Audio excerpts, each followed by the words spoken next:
concrete walls. There's a place for us where we could go, where we could be alone. Between city lights, we don't have to hide. I wanna go, do you wanna follow? There's something in the air, I can't explain it, but it's there. Ain't nobody gonna find us in our secret love affair. I don't wanna have to hide no more, it shouldn't be unfair. I wanna go, and I wanna know, do you wanna follow? Baby, do you wanna follow? Come with me, do you wanna follow? Baby, can't you see that?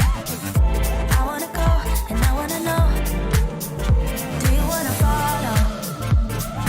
Baby, do you wanna follow? Come with me, do you wanna follow?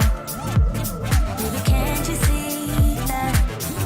I wanna go, and I wanna know, do you wanna follow? I can't understand why we can't hold hands, but they don't know what we have is real love. Aren't you sick and tired of having to hide? I know a place, do you wanna follow? There's something in the air, I can't explain it, but it's there. Ain't nobody gonna find us in our secret love affair. I don't wanna have to hide no more, it shouldn't be unfair. I wanna go, and I wanna know, do you wanna follow? Baby, do you wanna follow? Come with me, do you wanna follow? Baby, can't you see that? I wanna go, and I wanna know, do you wanna follow?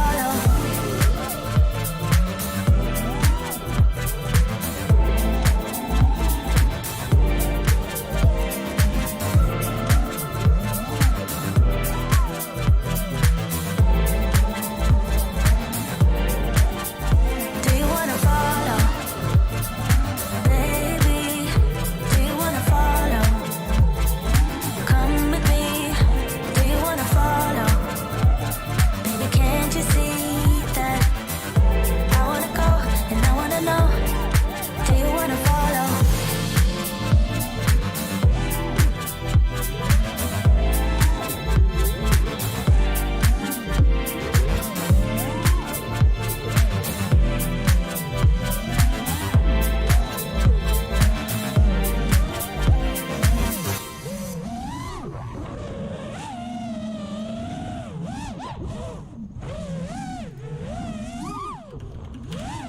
What's up, guys? Ah, no, he's still up. He's still up. Just a little fly-in from this week. What am I doing? What am I even doing? Oh. Anything good? Anything good? Good. No. Just bouncing around. Oh yeah, get that bridge. Oh, there, this tree. Here we go, here we go. Oh, yeah. Oh, no, no, no. Reflexes. Yeah. No, didn't hit the ground that time. Oh, man, if you could only hear the voiceover for that section, you would know what I'm talking about. I'm not just randomly. Oh, hang on one second. There you go. I'm not just randomly doing things to the tree. There's a stick overlay. It's going to be added. Woo! Welcome back to the live stream. Welcome back, me, to the live stream. Oh, my camera's... oh, there we go.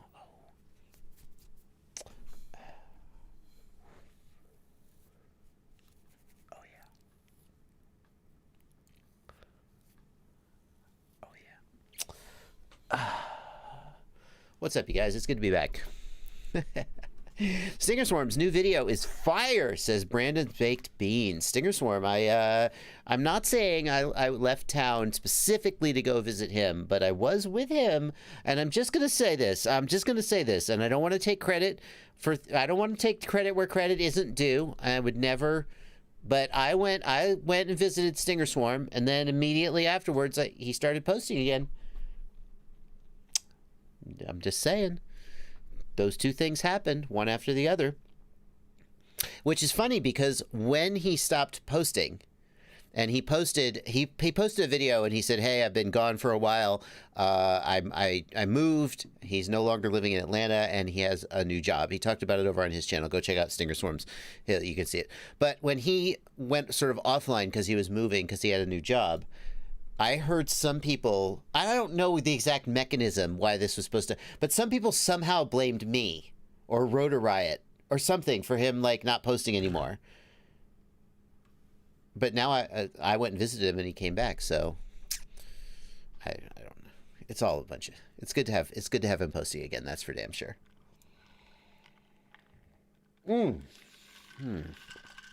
Have I seen the newbie drone toolkit? Asks Agent Astro. Yeah, didn't I put out a video about the newbie drone? I think I did. I put out a video about the newbie drone toolkit. I did. It's very good. I'm very impressed that somebody put out a toolkit that has a decent soldering iron in it.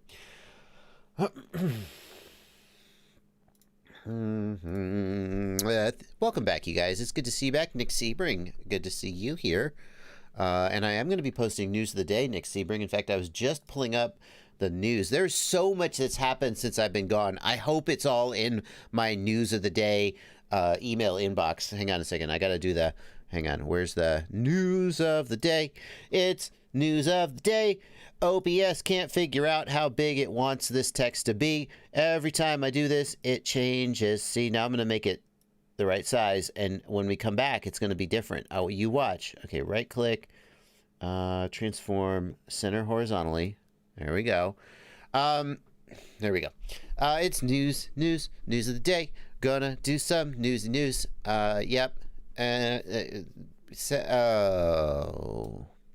It's not my best. That's not my best news of the day intro. If you are skilled as a graphic designer or anything like that, and an animator, and you would like to do a little bumper, like just a 5-second thing for news, like just news coming to you from the front lines, FPV news.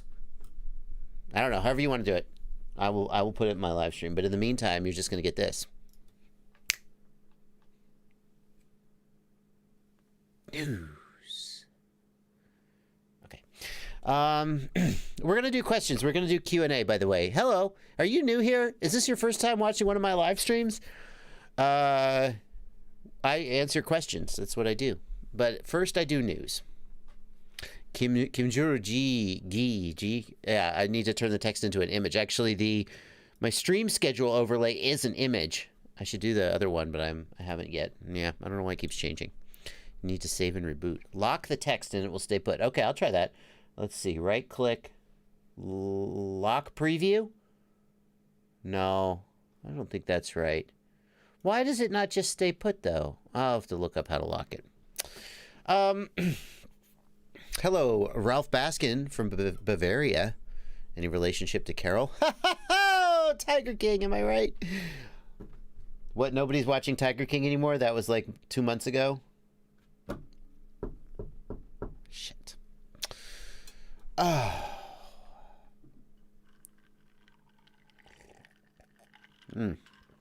Are LiPo batteries waterproof? I mean, if you get them out of the water quickly enough, I guess they'll be okay, but they'll probably corrode. E.G. Vato says somebody broke the embargo about shark bite. No, they didn't.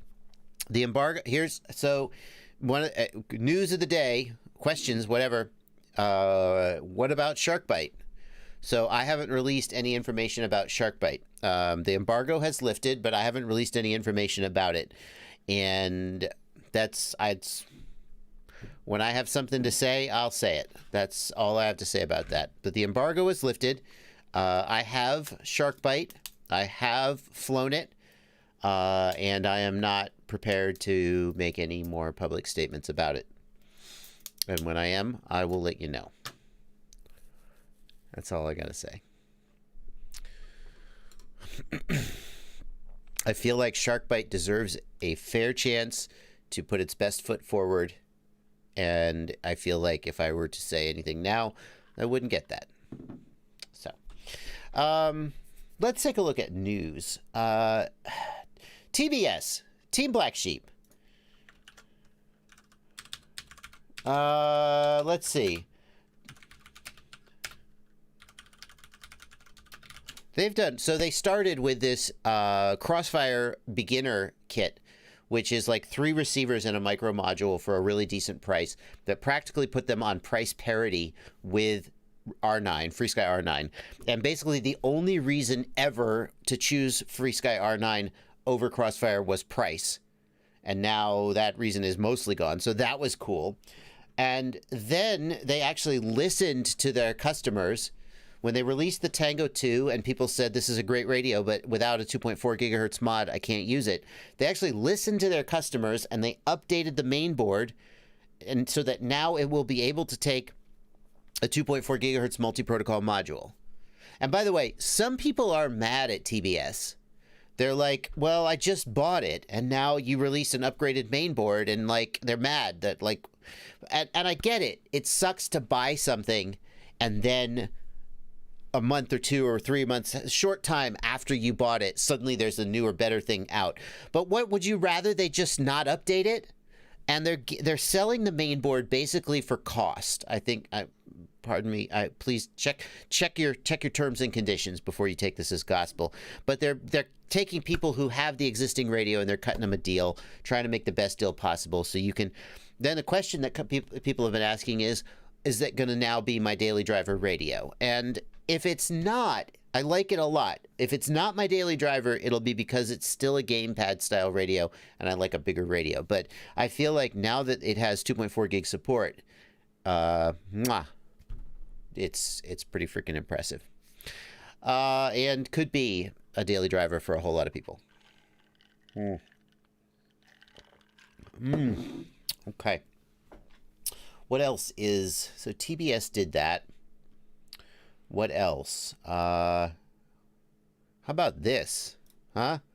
What do you think of this? You guys see this? Nintendo. This is real. This is not fake. Nintendo's... Let's watch the commercial. Hang on. Nintendo, don't copy strike me. Don't copy strike me, Nintendo. How do I get the volume? Is the volume up? Yeah, okay. This is not a sponsored spot, by the way. I just saw this and thought it was amazing. So if you have a Nintendo Switch, you get this little RC car that you drive around while we play Mario Kart in your living room.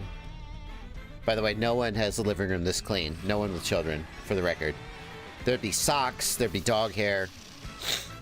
But on top of that, your freaking friends can come over with all their Switches. Yeah.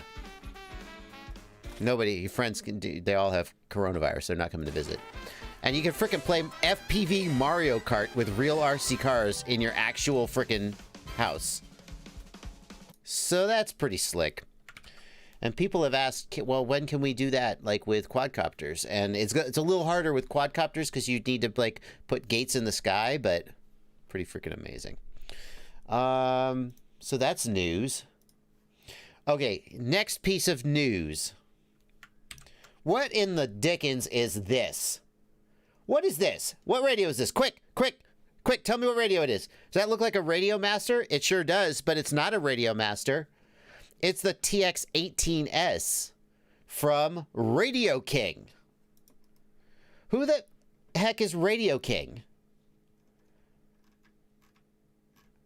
Well, I'll tell you what I think is happening here. By the way, the Radio King Facebook page has disappeared. Apparently, Radio Master has already started taking legal action. Here's what I think. This is pure conjecture, so please take it as that. But let's just do a little, rumor mongering here. Radio Master, the guy who founded Radio Master, used to work for Jumper. He left Jumper. There are some swirling rumors over the conditions under which he left that I'm not going to dive into those. It's a fact that he used to work for Jumper, then he left Jumper. He founded Radio Master. He made the Radio Master TX16. The Radio Master TX16 looks very similar to the Jumper. Not exactly the same. I think Jumper is creating this product. I think Radio King is actually Jumper. And this product is retaliatory to try to, because it's like, how much is it? I think it's for sale on Maker Fire. Yeah, Maker. It's only for sale on MakerFire. It's $109 for the Hall sensor gimbal. So basically, whoever this is basically made a Radiomaster TX16S, except it's got the double. Look, it looks like the Jumper T18 in that it's got the double. Looks it's very similar to the T18, doesn't it? Anyway, I think this is specifically designed to undermine the Radiomaster TX16. That's my theory. Cenox in the chat says Radio King is Jumper. They announced it, then removed the announcement. So I think this is a case where Jumper is mad at Radiomaster, and they're just trying to undermine them for a price and ruin their product. So jump on it, I guess. Although the company will probably go out of business. No, I'm not advocating you jump on it, because at the end of the day, if the company goes out of business and there's no support for it, then I wouldn't want it. But I really feel like there's people who are like, I think Radiomaster secretly is Jumper. I can assure you that's not true. Trokil RC in the Discord says, augmented reality is not that hard. I did research in that field 20 years ago. You just need enough people willing to pay. Trokil RC, I saw the Epson Moviero goggles. Epson makes a freaking augmented reality goggle that works with DJI drones and can do augmented reality racing, like with gates, like virtual gates in the sky. But the problem is that you need to know the position of the drone very precisely to be able to project the virtual reality gate into the pilot's, the augmented reality gate into the pilot's goggles. And FPV drones don't have accurate position sense to be able to do that. LiveU FPV says, didn't Radiomaster do this? No, I don't think the Radio King is Radiomaster. I mean, I could be wrong. I could be wrong. I could be wrong. I totally could be wrong. My thinking is that, because why would Radiomaster undermine their own product? Do you think Radiomaster is trying to, oh, that's plausible. Could this actually be a Radiomaster product designed to undermine the Jumper T18? I mean, that's just as plausible. It could be. But somebody in the chat says that Jumper stated publicly that they were Radio King. So that was my first guess. I don't know if that's true or not. So we're just yes, Cenox says that Radio King is Jumper. Yeah. Okay, so what else have we got for news? Okay, check this out. This came in as new products, but it's such a weird product, I'm going to call it news. This is the Prometheus. It is a full titanium. Actually, it's not full titanium because the top plate's carbon. It is an almost full titanium freestyle frame. Would you pay $170 for a full titanium? Well, also these struts are carbon. Would you pay $170 for this titanium frame? I mean, is it indestructible? Maybe. Now, Drone Racer, that's exactly where I went. Because I was like, what's the number one advantage of titanium? It's lightweight, right? It's lightweight. Is it, though? Oh, that's pretty cool. Titanium's super lightweight, right? Nope. It weighs 186 grams. 186 grams for the frame alone. So you're basically getting like a 45 or 50 gram penalty, at least a 50 gram penalty, depending on what frame you go. Like heavy freestyle frames come in around 140 grams. Good lightweight freestyle frames come in around 110. You're paying like, so yeah, no, not for freestyle. Cute, but not for freestyle. I mean, it's lightweight compared to steel, but not compared to carbon. That's right, William J. Maybe if you don't run a GoPro, if you're just running DJI, maybe. I don't know. Like, when I first saw it, I was like, ooh, titanium, expensive, but durable and lightweight. And then I saw how heavy it was, and I was like, forget it. Forget it. Not for me. All right, what else we got here?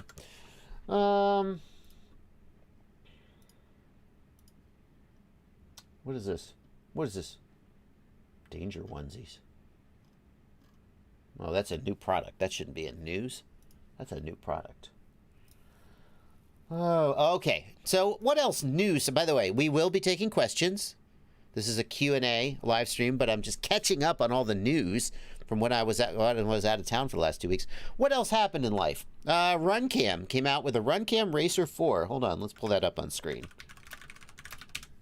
You guys love the news. People tell me the news is their favorite part of my stream. This is a Runcam Racer 4. Okay, who cares? Runcam Racer, it's a low latency camera for racing. I actually am not a huge fan of the way the exposure is handled on the Runcam Racer, personally, but there are racers who love it, so fine. Great, except wait, hold on. There's something else going on here. Why is a DJI cable associated with this camera? Well, where's a picture of it? Dang it, damn it. They've taken it off the product listing because they don't want you to know. The secret of the Runcam Racer 4 is that you can use it with DJI. Now, so you can use the Runcam Racer 4 with your DJI Air Unit or Vista. Okay, that's interesting. But wait a minute. I thought Caddx had the exclusive right to make products and accessories for DJI. Well, that's true, they do. In fact, what happened is that Runcam basically took the product ID, the unique identifier from the Caddx Nebula, and cloned it. Basically, the DJI Air Unit thinks that the Runcam Racer 4 is a Nebula. And Caddx released a statement and was like, stop it. We have the exclusive right to do this, and you can't do this. And Runcam was like, neener, neener, neener. So, despite the irony of two Chinese companies arguing with each other over one cloning the other, the real question is that Caddx threatened to pull the unique identifier from the firmware so that the Runcam Racer 4 would just stop working in a future firmware update. So first of all, isn't that interesting? They can revoke a camera's authorization to work with the system. Apparently that's a thing they can do. But the big question is this. How would Caddx, let's assume, and we don't know this for a fact, but I presume that what Runcam did is copy the Caddx Nebula's identifier. I mean, I can't think of what else they would have done. So if Caddx revokes that identifier in a future firmware update, does that mean the Caddx Nebula will also stop working? Given the image quality of the Caddx Nebula, maybe that wouldn't be such a big deal. But it sure seems like I spilled my drink a little bit. It sure seems like Caddx would be shooting himself in the foot there. Can I remind you, by the way, when the Caddx Nebula came out, I said basically this image quality is really poor on this camera and I don't think you should get it. I want you to go back and look at everybody else who reviewed the Caddx Nebula and see who said it was poor. I mean, I think that generally most people agree that I was right about that. Go back and watch the reviews of the Caddx Nebula and see who said that. Just saying.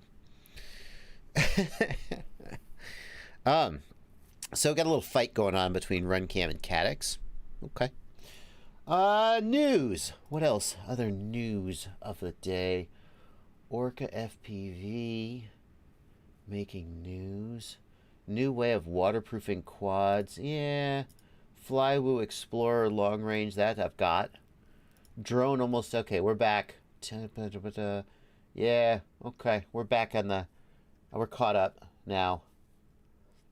Okay. Any other news, guys? News that I've missed? Whew. Aroma reminds us that the Crossfire Micro can go up to 1 watt now. That's true. That did happen. I'm looking forward to that. What happened to the release date of the Immersion RC Ghost system, asks Gilles Capitin. 2 weeks. Just 2 weeks. They're working their butts off to get the product out. Tony Cake doesn't want to release the product until he feels confident that the firmware is ready. And so he's still holding off on that final firmware. But I think that product, yeah, it's coming. It's very soon, but not yet. Okay. Tech Ninja and Rusted say that each camera has a unique ID. Not just like the nebula has a unique ID for all nebulas, but that each individual camera has a unique ID. Huh. Then how would they like be able to revoke the Runcam? The takeaway is from this Runcam Caddx thing, if you're thinking about buying the Runcam Racer 4 and intending to use it with DJI, you need to be aware that there's a possibility that at some future point it will just stop working and you will not be able to update your firmware and have that camera work. Because Caddx seems to think they can just cut Runcam Racer 4s off. Now, I don't know if that's true, or not, but I would be concerned about that if I were buying that camera for use with DJI. Sean Hussein, if it's certificate-based, the problem with a certificate-based system is that if they copied somebody else's certificate somehow, you can't revoke. How do you revoke the certificate for like, if every camera has its own unique identifier, how do you revoke all of them, thousands of them? And if they share a unique identifier, I don't know. It would depend. Anyway. Instagram. Tony Briz on Instagram shares this. Seeds and Sparks. Sharpoo posted something on Instagram. Hello everybody, it's been a while. So a lot of you have been asking me if I still fly. And I think it's been probably around a year or longer that I haven't flown. So today I wake up with an idea. As some of you might know, I've been working on a live action short film. And I created a crowdfunding campaign that is doing really well. But we have 7 days left. And if we get 500 followers on the campaign, we'll be able to open up a bunch of free perks that basically help my film. So then I thought, I have a proposition for you guys. If you help me reach those 500, then I will grab on my backpack, my old rusty backpack, and I'll go out there, fly a few batteries, and post it on my YouTube channel. That way, you guys will be able to say that. All right, I posted that link. Yeah, exactly right. Tiago Ramos, revoking a certificate's easy. The hard part is sending the new certificate to your own cameras without someone grabbing it. Yeah, certificate management is very, very difficult. Revoking the certificate only from the people you don't want to have it while keeping the people who you want to have it, that's the challenge. WTFPV, have you heard that Race Day Quads is suing Rotor Riot? I saw... Yeah, so I saw some court papers from Tyler Brennan, and then Drew went on Facebook and said, we haven't received any notice of being sued, and then that was it. I do know that there's still some questions between them about, you know, the Race Day Quads was part owner of Rotor Riot for a while, and then it wasn't. And whenever large sums of money are involved, a lot of times people will disagree in a way that requires them to go to court to decide who's right. So I don't think you should read this as anything other than there are large sums of money involved. And it becomes, the more money is involved in a dispute, the more worth it is to hire a lawyer to try to get you some more of that money. That's what it seems like is going on to me. Cat FPV says they owe Race Day Quad 70 grand and aren't coughing it up. I'm not going to get in. I say I'm not going to get into details. As if I know any details. I don't know any details. I wasn't ever involved with the business side. I just showed up and shot episodes and smiled and had a good time. But Cat FPV, it's worth pointing out that Tyler's lawyers say that they owe Race Day Quad 70 grand and aren't coughing it up. Rotor Riot has not made any public statements. Their lawyers have not made any filings. So don't just say Rotor Riot owes Race Day Quad 70 grand without qualifying it as allegedly by Tyler's lawyers. So obviously, you know, they're going to say that. Anyway, Livia FPV asks, who actually owns Rotor Riot now? I don't know exactly the arrangement. I know that Rotor Riot, like Red Cat, bought Rotor Riot, I think. I don't know the exact details of like who owns what % of the stock. But I think that it's Red Cat, basically.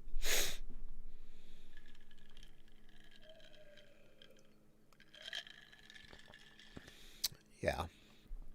I did hear about that. I guess that's news. Steve Ria Bueno says, did I hear you say 2 weeks for Ghost, for Immersion RC Ghost? Reminds me of TBS 2 weeks. That's the joke, Steve. Tony Cake, when asked how long it would be till Ghost came out, he said 2 weeks, wink. That's the joke.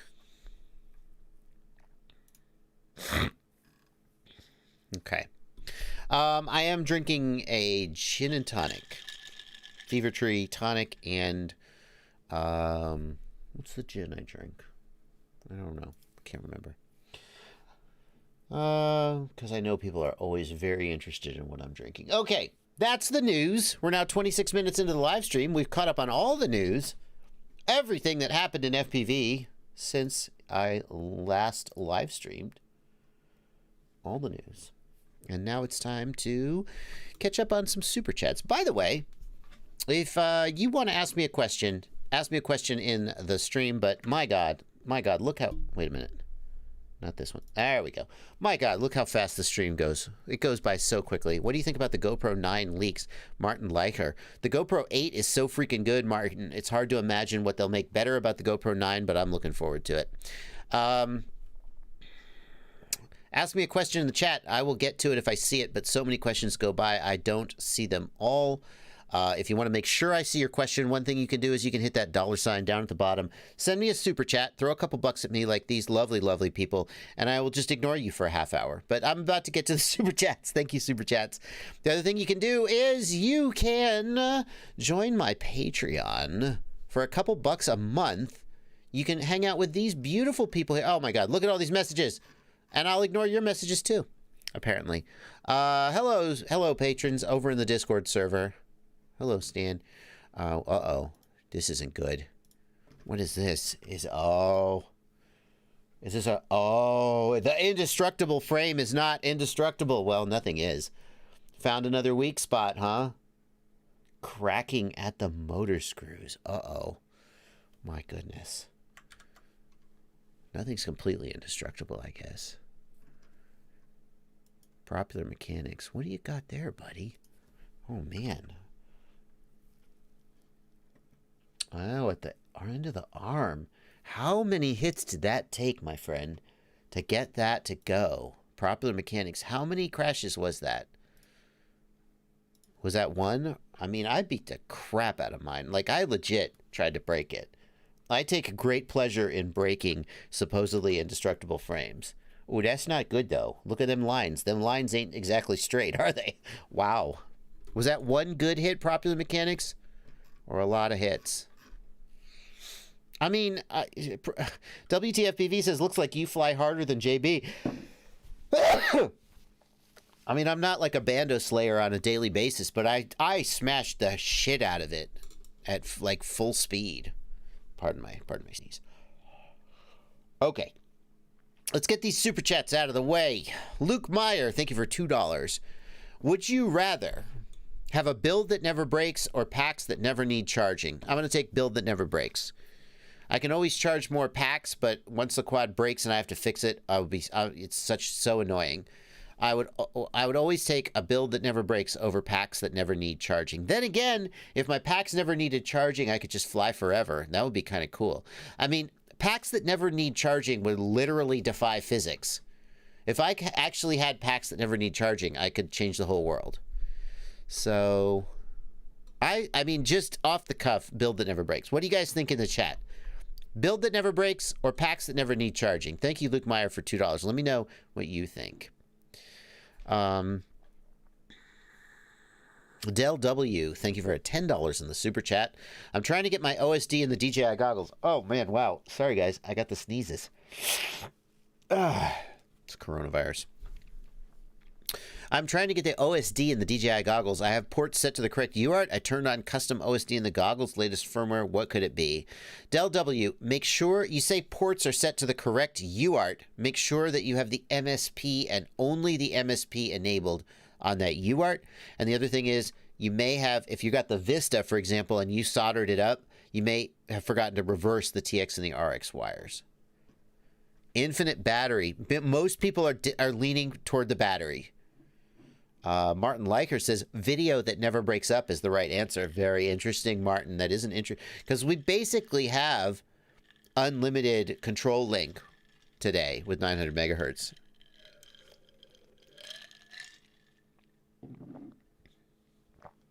Del W, thank you for your $10 super chat. Feel free to message me. I'll try and go through it individually. Redbeard the Pilot, how many channels does the Ghost Receiver have? I believe it's 12 channels. Durzo FPV, thank you for $5 in the super chat. TBS is making choripan. What is that? It is a kind of sausage sandwich from Argentina that has captured the imagination of trolls and meme lords in the freaking chat. So everybody wants to talk about choripan. It's literally a sausage sandwich. Eli F, thank you for $5. How's your Ender 3 printing TPU? Did you upgrade to a direct drive extruder? Eli F, my Ender 3 prints TPU just fine. It just prints it slowly. It is never necessary to upgrade your 3D print. Here's something I've learned about 3D printing. When I first was getting into 3D printing, I was like, can it print TPU? What's the best? I was trying to kind of get it all sorted out in my head. Any 3D printer can print anything. Okay, hang on. I'll qualify that in a second. If you just go slowly. Can an Ender 3 print TPU? Yeah, you're just going to do it slower. Can you get very high quality? Yeah, just go slower. The difference between the machines really comes in as you try and push the speed. And the thing is, if you're printing small things like you typically are for FPV, it's the difference between an 8-hour print and a 2-hour print. Well, okay. I mean, when I need to print something, I just hit go and I come back in the morning when it's done. I'm seldom in enough of a hurry that it matters, or doing enough volume that it matters. So sometimes it's just fun to try and make the machine print faster, but you could print TPU on an Ender 3, no problem. Maybe a little slower than a direct drive. I usually print PLA on my Ender and TPU on my Sovol. The Sovol is direct drive. It does a fine job, but you can print it. It's no problem. Just go slower. So yeah, Craig Marshall, exactly.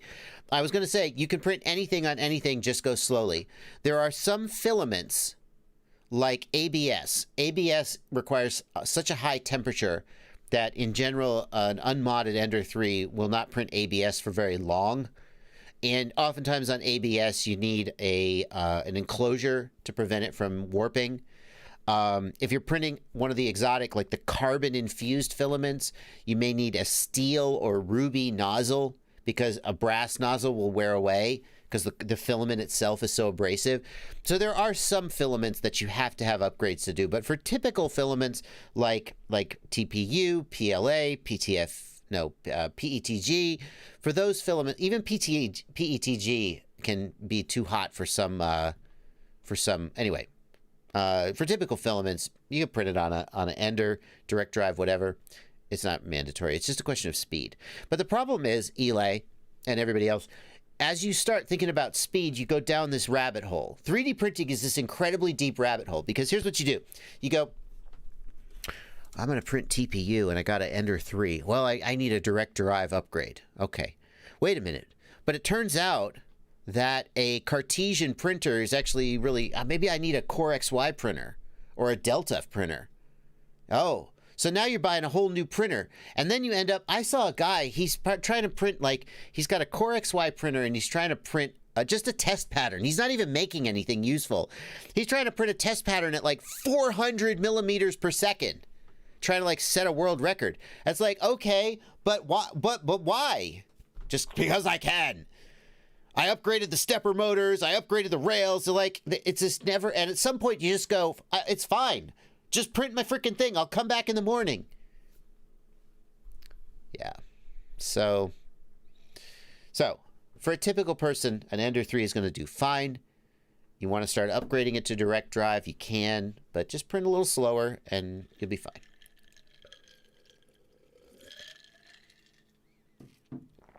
A lot of tips for 3D printing coming in the chat. Yep.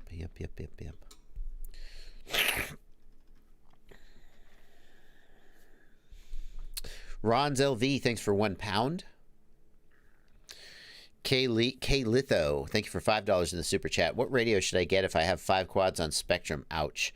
But I want to start using other protocols, including Crossfire. I mean, the Spectrum 9X9, 9X, what the hell? What's it called? No, Spectrum X9D. There we go. Thank you. The Spectrum X9D can do crossfire. The problem is that a lot of the third-party radios, like the multi-protocol modules, some people have reported short range on Spectrum. I haven't tested this because I don't really have any Spectrum quads to test with. But I would not feel 100% confident suggesting you get like a Radio Master if you have a ton of quads on Spectrum, just because I would worry that you would have bad results. Spectrum, a Radio Master can bind to Spectrum receivers.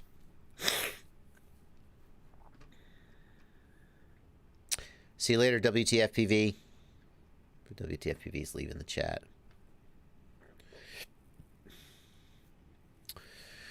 Pro37HD, thanks for €5. The 5-volt output for the VTX of my Tiny Hawk 2 race always drops a volt when I give throttle. Would it help to buy a VTX that goes right onto the ESC pads? I mean, it would help the VTX. But the big question is, why is the 5-volt regulator dropping when you hit the throttle? It really shouldn't do that. I mean, you could get the VTX working at least, and maybe everything else would be fine. It's true, David Johnson points out, if you're doing really soft filaments like Ninja Flex, you're going to struggle with a Bowden. But it can be done. I know there's people out there who are doing it just to prove that they can.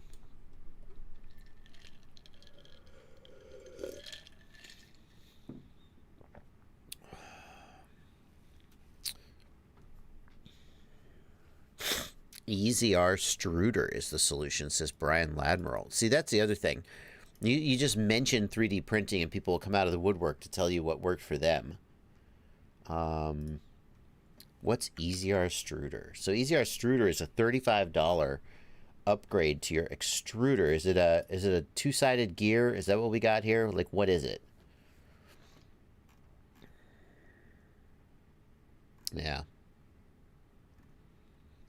It's just a specialized extruder, huh? Combine that with some unicorn tubing. Huh. Okay. Best 4-in-1 module for Tyrannus. I mean, if you have a JR module bay, I would take the jumper module. It seems pretty well proven. Have I looked at the Sidewinder? No. No, I haven't really been looking at a ton of other 3D printers. When I released a 3D printer review, a whole bunch of 3D printer companies came out of the woodwork to try and offer me 3D printers to review. And I was like, you know what? I think I'm just going to sit with the ones I've got for a little while. I don't want... First of all, I mean, I don't really feel qualified to, like, really deeply review and compare the way that some other guys are. I watch other people review 3D printers and I go, oh, I wouldn't have noticed that.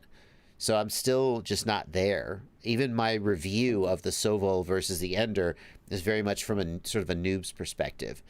The other thing is I don't want to have like 15 3D printers sitting around my basement and then have to be obligated to release reviews on them. Oh, hang on a second. There we go. There we go. When the news segment is over, I got to turn that off. Turn that text off. Let's see. I've heard good things about the Sidewinder, but...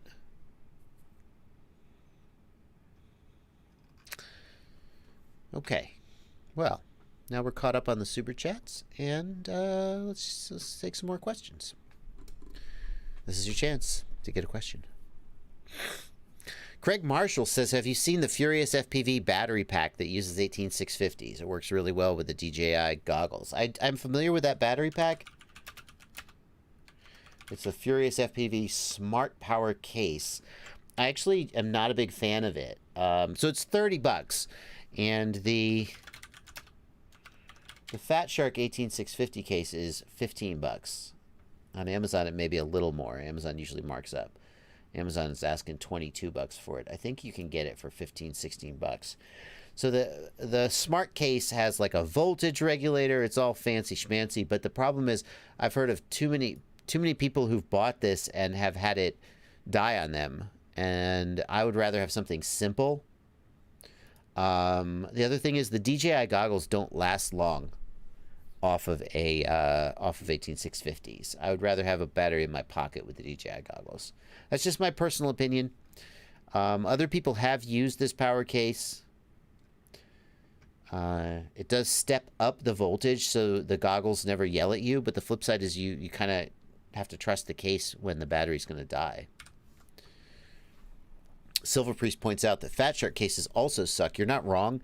The number one way that the Fat Shark case fails is that the wires inside the grommet, where the lead comes out, break. I've had a couple go that way after a few months, maybe up to a year of owning them. So I guess nothing lasts forever, I guess, is the takeaway. Androni in the Discord wants to know, Androni, is a FreeSky Tyrannus QX7 ACCST compatible out of the box with the Emax Tiny Hawk 2? Androni, I think that any ACCST radio should bind to the Tiny Hawk 2, which uses the D8 receiver. So I think you're fine there. Stan points out this guy. Yeah, so this is the Race Day Quads 2S 3000 milliamp hour FPV pack. Some people like to use this. There's a tattoo version of the same battery. Here, it's not the only one that you can get. The downside of this to me is the difficulty of charging it. You have to charge it like any other LiPo. And I do like having, there we go. I do like having, like behind me, right about there on the wall, there's just an 18650 charger that I can just drop the batteries into. So I like the simplicity of that.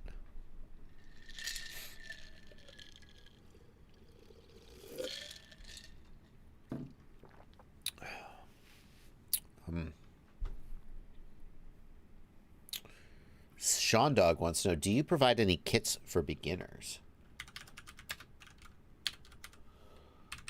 I sure do. Well, in partnership with Get FPV, we put out this kit, which is the complete 5-inch quad setup, including my build tutorial. I'll put a link for that in the video description if you want to pick that up. Terminal Insanity wants to know, what's the build quality difference between the Radio Master T16 and the Tyrannus QX7? Terminal Insanity, in general, I think FreeSky has pretty decent build quality. Certainly better than Jumper, and Radio Master is still new to the game, but I would wager FreeSky is going to have better quality control and durability long-term than Radio Master. So, I mean, we got to give it to them on that count.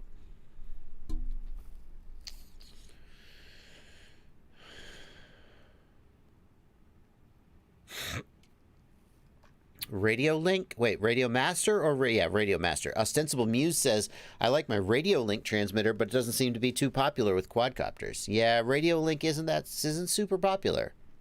A lot of people want OpenTX. Don Lahine, thank you for $5 in the super chat. Is there a way to set up a potentiometer to change LED colors in OpenTX? It has been a long freaking time since I set up LEDs. Let's see if I can. I have a tutorial. Let's take a look. Let's jump into Betaflight and see what we can figure out.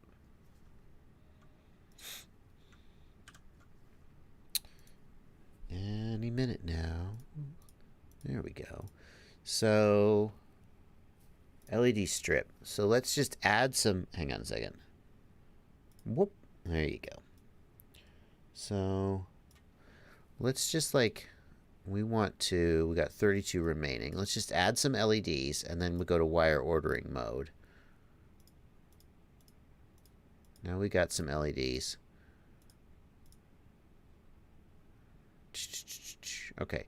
Now let's take one and then add a function color modifier. Yeah. Color modifier aux 5. Yeah, okay. Yep, so you can totally do it. Here's how you would do it. You would take the LED, you would add a color modifier, you would put it on an aux channel, and you would assign the aux channel to a potentiometer. That's the gist of how you would do it. The other thing is that there is, it will scroll between two colors. And I can't remember the detail. It's in my video, but I think it's like this one and the one after it in the list, and it scrolls between them as you change the as you change the potentiometer. So the video you want is this video. I believe the detail is in this video. Let me just paste that in the chat for you. Don, you can do what you want, Don. That is as far as I can take you here on the live stream. Pavel Spikowski is here. Good evening, Pavel. How are you doing, man? Mr. iNav Development. Moving Shadow FPV, thanks for £5 in the super chat.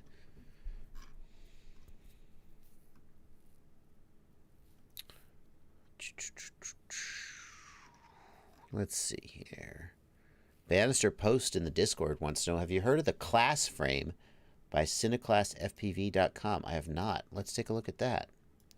CineClass FPV, Cinema Drones. Oh, well, so much for that. Can't look at it. We're out of luck. We're out of luck on that one.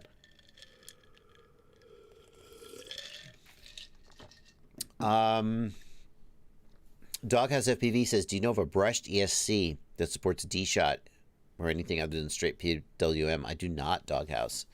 I'm not sure that exists. I mean, you're agreeing with me that it kind of doesn't exist. Brushed motors only do PWM, says Cat FPV. I have to wonder whether the brushed ESC is like just literally kind of passing the PWM value through. Yeah. Am I going to do more videos about Immersion RC Ghost? Asks Inferno.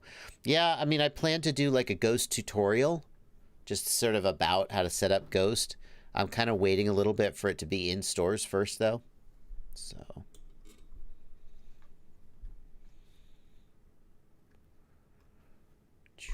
Let's see here.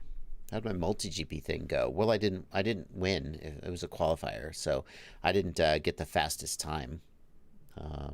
To tell you the truth, I didn't practice very much either. I mostly just wanted to go out, have a good time, hang out with people, and fly the tiny train a little bit. Do-Hyun Lee, is Ghost compatible with X7 without mods? Interesting question. Ghost suffers from the same telemetry speed limitation that Crossfire does on a QX7. FreeSky crippled the QX7 and so that telemetry, upstream telemetry, could not run at full speed. And the way that you work around that is you do the inverter mod, which requires you to solder on the QX7, which can damage it. So what Ghost has done is they've done a modification to the OpenTX code that when you're using Ghost, it just slows the telemetry down while leaving the control link at full speed. So Ghost does not require a modification to work on any of these FreeSky radios with the currently unreleased latest version of OpenTX. However, you won't get full speed telemetry, but who cares? Like, telemetry doesn't need to be 400 kilobaud like Control does. So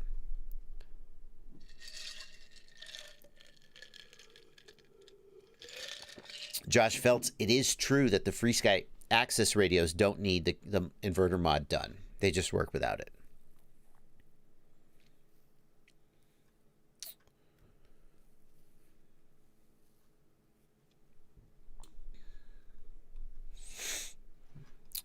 Let's see here.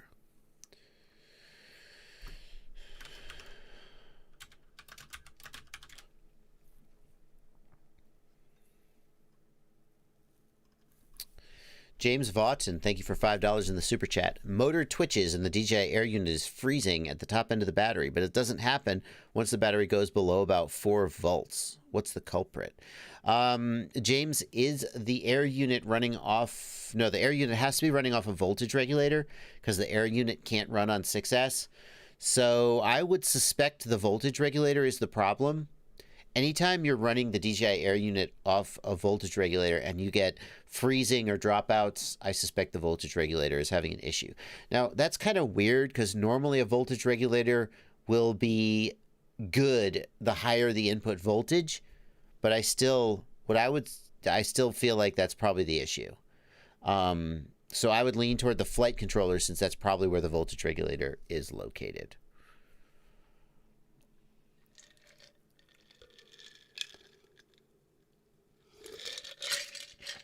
Oh, well, so much for my gin and tonic. Happy Sunday, everybody. DJI or the SkyZone 030 as your first goggle. If you have the money, DJI. I don't think there's... I have seen so many people be thrilled with DJI, and especially beginners. You think that because DJI is so expensive that it's not for beginners, but it's just a very nice experience, and a lot of people love it if you have the money. If you're intending to go hard into racing has not converted over to DJI really yet. So if you're really serious about racing, or you're going to fly mostly tiny whoops, then get analog. But if you're a typical person who's going to be flying larger quads, say 3-inch and up, and you're not super serial about racing, DJI, it's just... I mean, that isn't even my personal opinion. Some people are going to see that and they're going to go, oh, you know, he's gone over to the dark side. If the thing is, let's say that, like, you hate pineapple on pizza, okay? Let's say that you hate pineapple on pizza, and you run a pizza restaurant, okay? And every single person who walks in the door goes, oh, pineapple on pizza, I'd like to try that. And you're like, oh my God. Okay, hey, customer is always right. You make them a pineapple pizza and they eat it and they go, oh my God, this is so good. And you're like, what the F is wrong with you? Okay. The next customer comes in, give me a pineapple pizza, please. And you're like, oh my God, I'm making pineapple. Okay. Oh, this is so good. You got to try this. Come here, try this. And the next person comes in and they eat the pineapple pizza and they're like, oh my God. People are literally just calling people off the street saying, try this pizza. At some point, you got to go, I guess pineapple pizza is good. And somebody comes in, one day somebody comes in and they say, you know, I've never had pizza before. What do you think the first pizza I should try should be? What are you going to say? You go, I guess you should try pineapple pizza. Everybody seems to love it. So I guess what I'm saying is DJI is kind of like pineapple pizza. No matter whether you personally like or dislike it, at some point, you just got to look around and go, I guess this is a good product because so many people like it. So, no matter what your personal feelings are, when someone says, should I get analog or should I get DJI? If you can afford DJI, so many people are having a great experience with it and just loving it and never looking back, that eventually you just have to acknowledge that that's a fact. So... Now, as far as pineapple on pizza goes, that's another thing.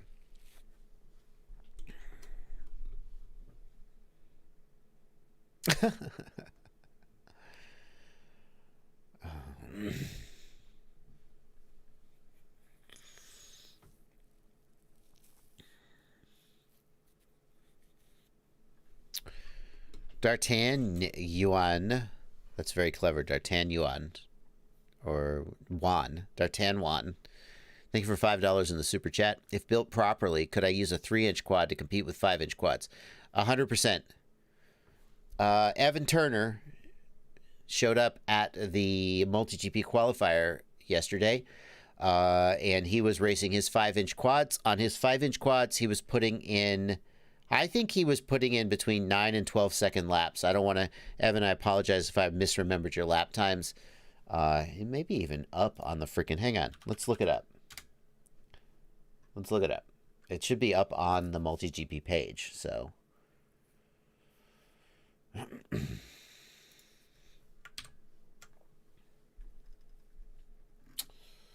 Where's my chapter? Where's my chapter? There we go. Knoxville Multi-Rotor Racing. View chapter. And... Championship qualifier. Have they posted the times yet? That's my frequency card. Here's Evan Turner. Okay, so these are his 3 best laps. 23 second. Laps 2, laps 3, laps 1. Where's the... No, not his 3 best. I see. 36 seconds. It's like 11, 12-second laps. So he was putting in 34, 11 or 12-second laps roughly on his 5-inch quad. So I said, will you fly my tiny trainer?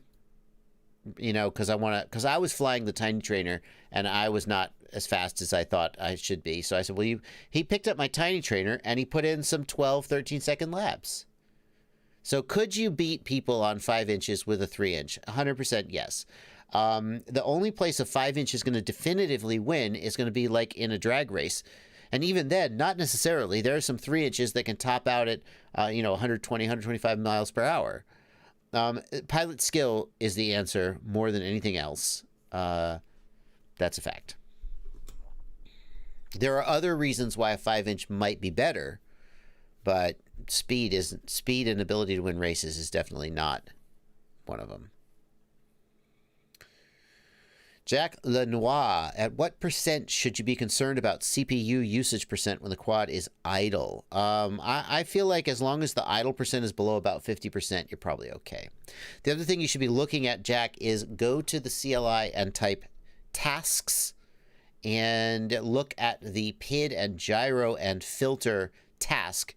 And they should, like if you've got an 8K PID loop, the gyro task should read 8,000 hertz. Like almost dead on. If it's more than, say, I don't know if it's like 10 or 20 off, then I would be concerned, and I would try to get that CPU cycles back. Terminal Insanity says, are there any great budget motors still, like the old Samguk motors? I mean, I still have, if we go to my website, hello, fpvknowitall.com, spam the chat, boop, FPV Know-It-All. If we go to my website, there is a section on parts. Hello, parts. There we go. Motors.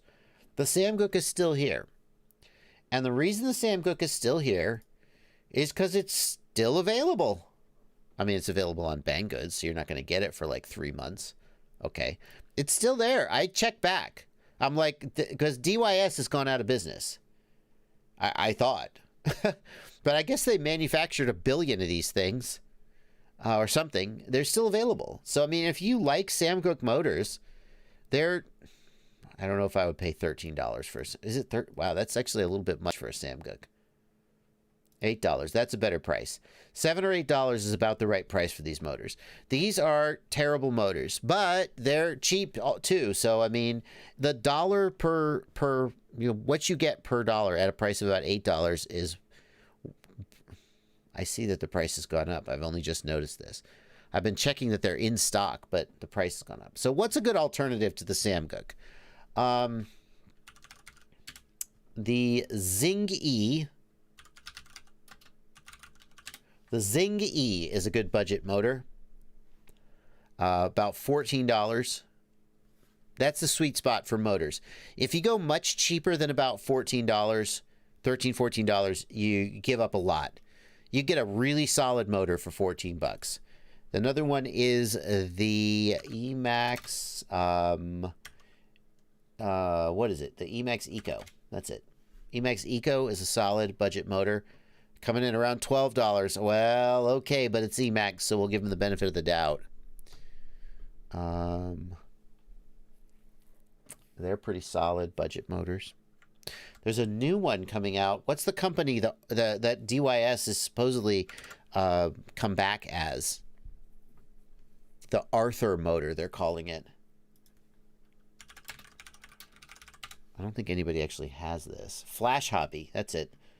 So this is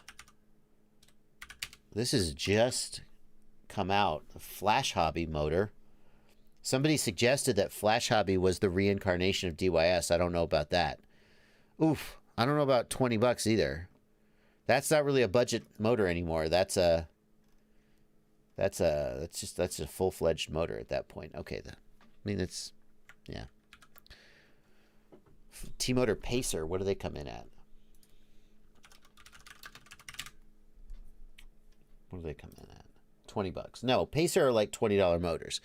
If you're talking about DYS Samguk motors as a comparison, T-Motor Pacer at $20 is not what you're looking at.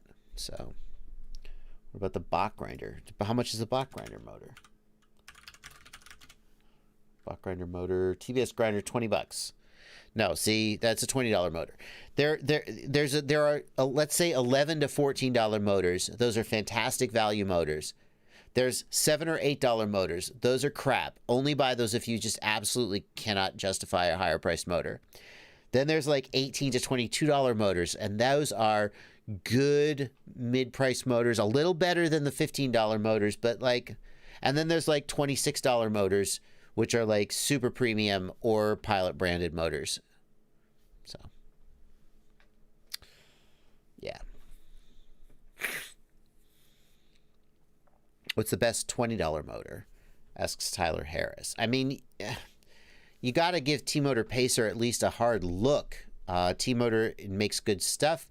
I think the iFlight Zing, they come in at like 22, and that's a pretty darn good motor too. T-Motor Velox. Yeah, I mean, you can't really go wrong with T-Motor. T-Motor Velox is $13. Somebody said Pacer. T-Motor Velox. Is it $13? Oh, that's way better. Yeah, okay. So I feel really great about. I would feel really great about this because T-Motor knows where to shave corners to cut price without giving up too much quality. Like, I haven't heard a lot of feedback about the Velox motors to know how they're playing out in real life, but just based on the reputation, $13. Now, the big question is T-Motor Velox versus iFlight Zing E. And I mean, I have direct experience with the Zing E. They're on my iFlight Sedoras, and I've been really impressed with them. So, Newbie Drone Flow. Got a lot of motors. Okay. Lead Sled 01, thank you for $5 in the super chat. I have a TBS Source 1 and a CL Racing F7 stack with the Emax Eco 2207 motors. I can't get 2 minutes of battery life. First thing I would check is your battery. Is your battery crappy? Second thing I would check is, how do you know when your battery is empty? Is your voltage monitoring accurate? So those are the first two things I would check. Test your battery. I mean, check, like, fly another quad or something. Make sure that your batteries aren't crappy. And then also make sure that you are not prematurely ending your flight due to inaccurate battery monitoring. The final thing I would ask Lead Sled is, what does your quad weigh? If it weighs 800, 900 grams, it's just too freaking heavy, and you need to lighten it up. Austin May says, can someone help me? I don't know, Austin. What are you trying to ask? Where's Austin's question? Austin May bought my Xylo drone. I love it, but I burnt up my ESCs and they're out of stock on GetFPV. Which ESCs do you recommend? Austin, you can check out my website. Oh, what a great opportunity to plug my website. You can check out my website, fpvknowitall.com, where this is the home of the ultimate FPV shopping list, which includes a section on ESCs. I have recommended ESCs in here. The only thing I would say is that you will need to redo the wires going between the ESC and the flight controller. I think if you're working on the budget build, the T-Motor Velox is a good one to get. It's a pretty solid ESC, and it's pretty inexpensive. That's where I would send you. Let's see what we got here. Oh, so many questions. So much chat. Much chat. Durzo FPV, thanks for $2 in the super chat. What are your thoughts on Kebab's 2203 motors? Kebab's 20, let's bring those up. FPV cycle. So Bob Rugi, Kebab FPV, he's got these 2203 motors. I flew these motors on the Stan FPV Cinebird. I was pretty impressed with how that quad flew. I don't know whether it's the motors or the tune or what, but 2203 is an interesting choice for 3-inch. Yeah, it seems to fly pretty well. A lot of times on 3-inch, you'll get very poor prop wash performance because one reason is that the motors don't have a ton of torque. You would expect a wide and flat pancake style motor like this to have more torque, and the flight characteristics, of course, it could just be that Stan put a hell of a good tune on it, but I think for the right application, these are pretty good motors. They're specifically designed, though, for like high load CineWhoops and very light 5 inches. Not designed for like top end, more for torque, is how I read it. So.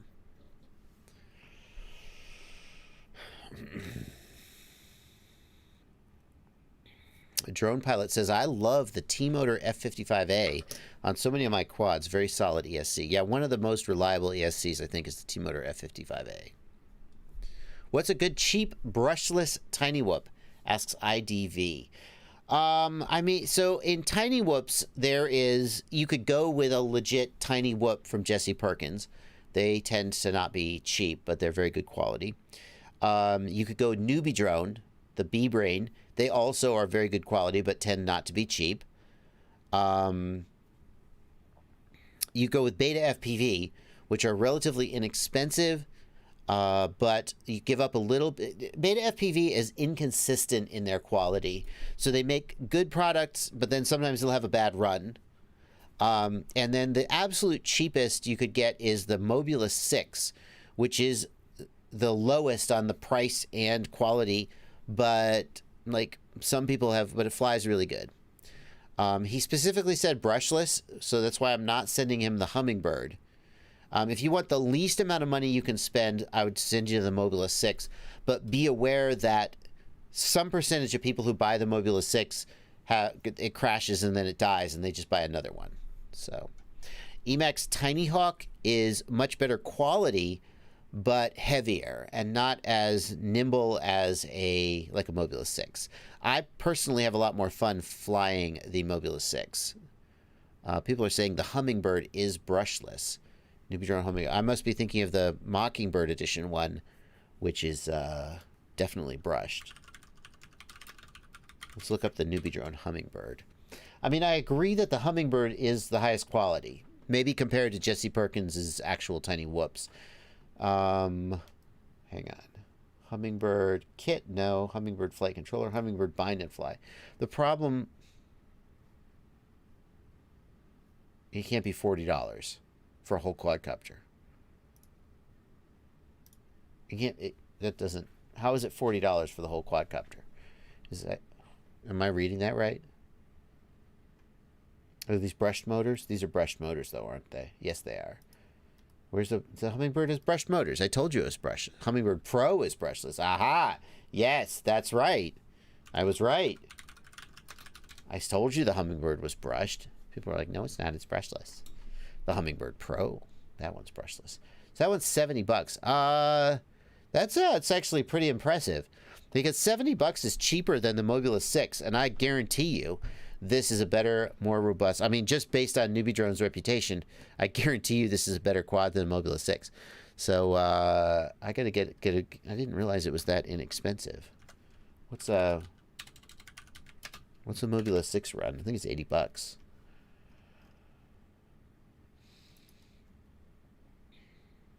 That's $100, but from Amazon, so that doesn't count. Amazon, the prices are often higher. $85. Okay, so I got to update my website because the Hummingbird F4 Pro for $70 from Newbie Drone, there's just no question that I'm going to take a chance. I know Happy Model's reputation for reliability and durability, and it's, I mean, it's not the worst in the world, but it's not as good as Newbie Drone's. I would definitely take it. I would definitely pay $70 for a Hummingbird before I'd pay $80 for a Mobulus 6 2 or 3 times over. It's normally $85, says Hero Psycho. Hero Psycho, even if it's $85, that's still right on par with the Mobulus 6. Hummingbird doesn't run beta flight. Aha! So Brian Ladmiral, that is the kicker. The Hummingbird runs. Where's my? No. There we go. That's the kicker. Hummingbird runs silverware. So if you want beta flight goodness, then you would need to go with something else. That's one of the ways they get the price down, I think. Now, it's Blunty. No, that's wrong. It runs Betaflight. Well, let's just look. Does it run Betaflight or does it run Silverware? I know the Hummingbird does run Silverware. It's an F4. Well, no, if it's an F4, then it runs Betaflight because Silverware doesn't run on the F4. Oh, yeah. Okay. All right. Well, that's cool. I'm going to need to add that to my website because I have no problem recommending the Hummingbird over the Mobula. Alex Dalton, what's Silverware? Silverware is a flight control firmware specifically targeted towards tiny whoops. And is widely considered to fly better than Betaflight for tiny whoops. Silverware is very good. Some people would consider Betaflight to actually be a disadvantage on a tiny whoop, that Silverware would be desirable. It flies really good.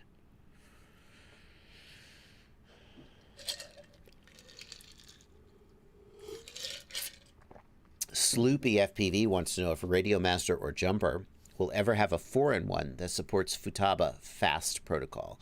I mean, never say never, but Futaba is pretty proprietary about that sort of thing.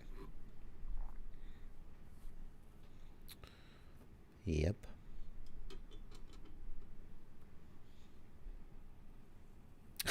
James Bachan says, I had the worst experience with Pyrodrone. When I ordered goggles from their website, they mentioned a different price on the package.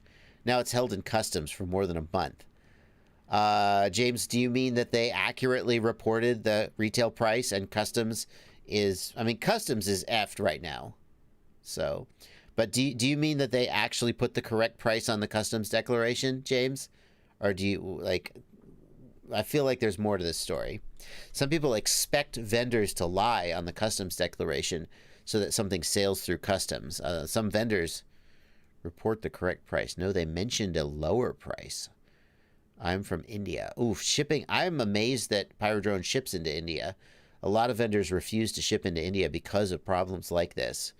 I mean, I get it. I get it. You're mad that you didn't get your product. But I'm not sure that I would blame Pyrodrone particularly for this situation. It seems like shipping into India is kind of a hassle from the fact that some people just won't even do it. So it sucks that your stuff got held up, but I'm not sure I would like crucify Pyrodrone over this situation. I mean, you would, because you want your freaking goggles. I'm just not sure I'm going to jump on that. I'm going to hand you a pitchfork, but I'm not going to pick up my own pitchfork. Oliver Greaves, does Silverware support RPM filtering? No, that's a Betaflight thing. Silverware has its own stuff.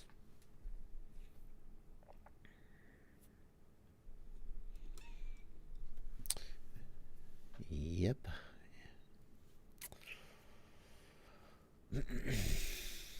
Yeah, that's true, Rusted. Newbie Drone is a U.S.-based store, so shipping outside the U.S. is super expensive, especially today.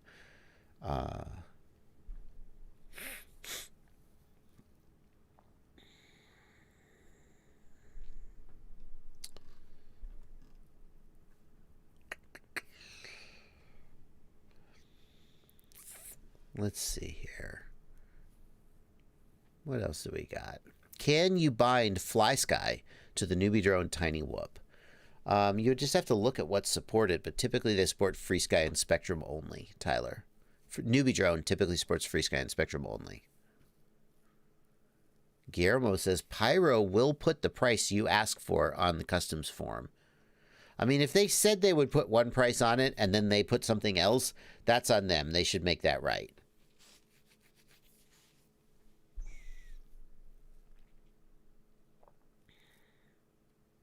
But customs is kind of screwy right now, for sure. Just everywhere. Buying locally is always a better option anyway, says Terminal Insanity. I mean, it depends on where you live, man. Not everybody has local stores they can really count on. Does changing rates and PIDs in the DJI OSD menus on Falco X, does that reflect in the Flight 1 menu on PC? I'm running a Revolt OSD. Machnak FPV, if you're running Falco X, then the Flight 1 configurator doesn't, I don't know how you're even using that. If you're running Falco X, there is a Falco X PC app, but it's separate from the Flight 1 app. And so those two things don't really work together. Yeah.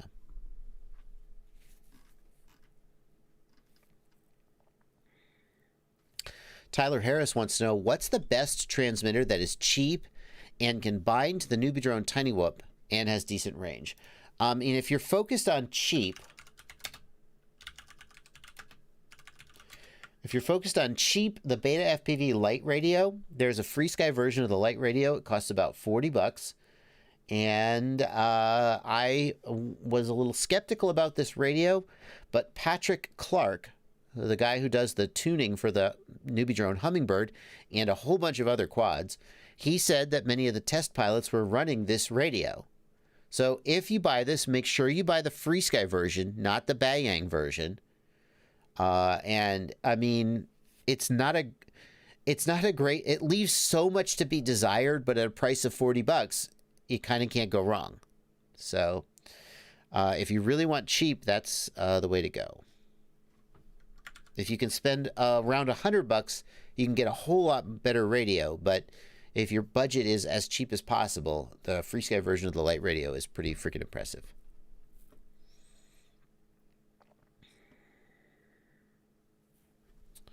How to fix a quad that falls to one side on 0 throttle? Hero Snowman asks. Turn on air mode. Turn on air mode. That's probably the answer.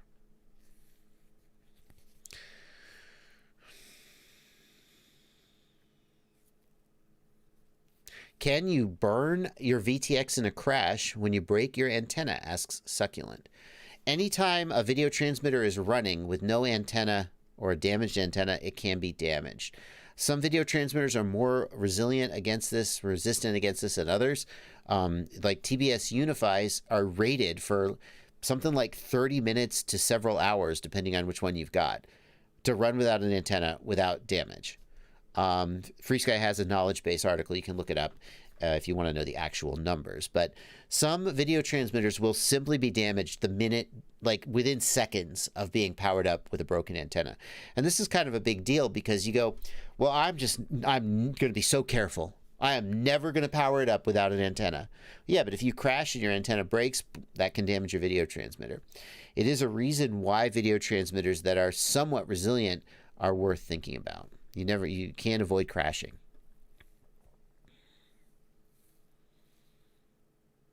Chaotic reminds us that the Immersion RC Tramp turns power down when it heats up. Yeah, some of them will protect the amplifier and some won't. MK, thank you for $3 in the super chat. MK is running a Session 5 with a soft mount and has vibes only after Real Steady. The Session 5 is supposed to be one of the good ones that doesn't need soft mounting. Have you tried hard mounting at MK? Captain Kirk. Thank you for $10, Captain Kirk. Just wanted to toss some love. Don't have a question or anything to read. In fact, don't even read this message. Oh, stop. Now you went and did it. Oh, good joke. He knew I would read it. Thank you, Captain Kirk, for the $10. Even on 25 milliwatts, asks Subbunny. I mean, it depends on the video transmitter. Some of them will burn on 25 milliwatts, though. You have hard mounted it, MK, and video stabilization is off. I don't know, man. That's a tough one. I would have to ask Real Steady about that. The Hero 5 Session is supposed to be one of the ones that you hard mount, and it just works. So I'm not sure why you're only seeing vibes after using Real Steady. Session 5. Wait, Frey FPV says I'm wrong. The last time we did this, we got into a big argument, and no one agreed. I thought the Session 5 was one of the good ones. Am I wrong about that? Is it the Hero 6? The Hero 6 is the good one. Frey FPV says you do need a soft mount for the Session 5. All right, well, I'm not going to... maybe something's wrong with your soft mount? Maybe you need a softer mount? Maybe you need a stiffer mount. Let's look.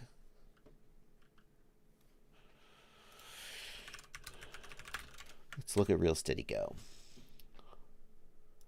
Let's get the right answer. What does Real Steady say? It works with the 876 and Hero 5, including the Session 5, but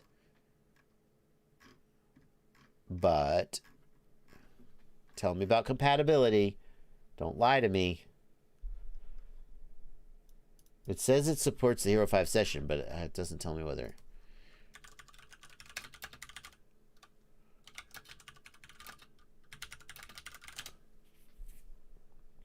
Aha. So yeah, if flying with a Hero 5 or 7, you need to use very soft vibration dampers. So there you go. Is this what it looks like?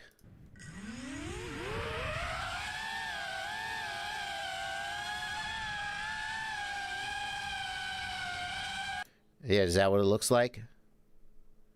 Because if that's what it looks like, it's your soft mounting. So...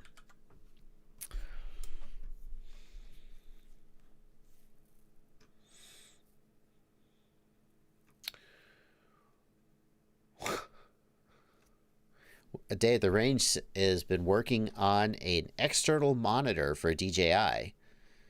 You may know that in order to get external monitor on DJI, the official solution is a $750-ish smart controller. A Day at the Range claims to have designed something that somehow gets HDMI out of the DJI goggles. And is asking about price. Well, your baseline price is $700. So, I mean, if you're saying $200 to $250, I mean, if other people are paying $700 for it, feels like $200 to $250 is cheap, but that's just me. It depends on your costs, obviously, but there you go. I would probably charge more than $250 if it was my product. If the competition is $700, I probably would feel like I was giving away money at $250, but maybe that you're the kind of guy who gives away money.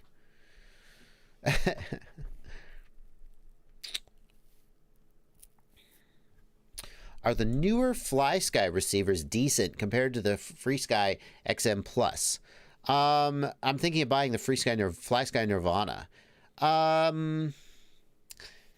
mean, there are definitely fewer really good FlySky receivers. It's tough to find one that works as well as I would hope. They're okay. I would feel hesitant to dive into FlySky like hardcore. I'm not sure I would feel great about buying Nirvana. The software support for Nirvana has been kind of non-existent. OpenTX 2.4 is supposed to have support for the Nirvana, which would be cool, except OpenTX 2.4 has been coming soon forever and hasn't come out. Comptroller, thank you for $5 in the super chat. I've been out of FPV for a while.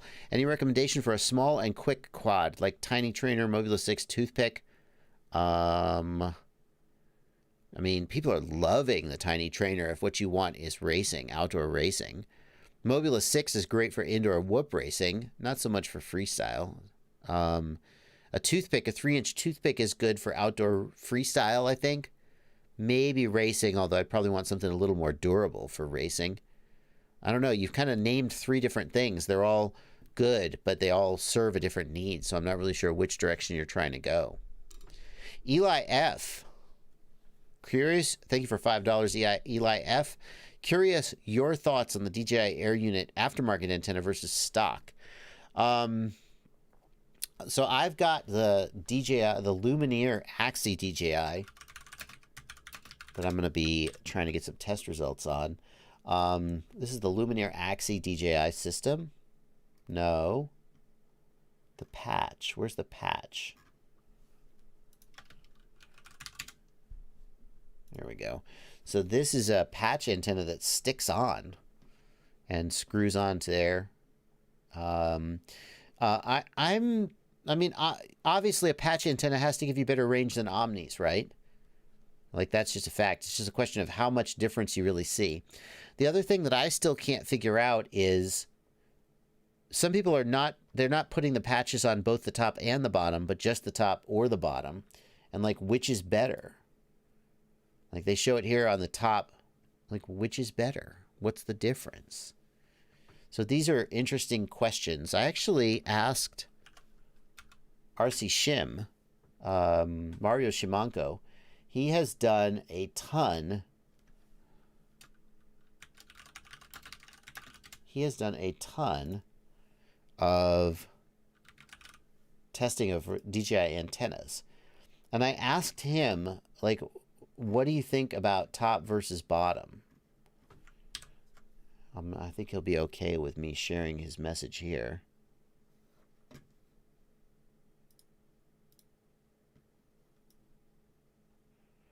He said, he gave me some test results. When normal patches were on the bottom, they performed well.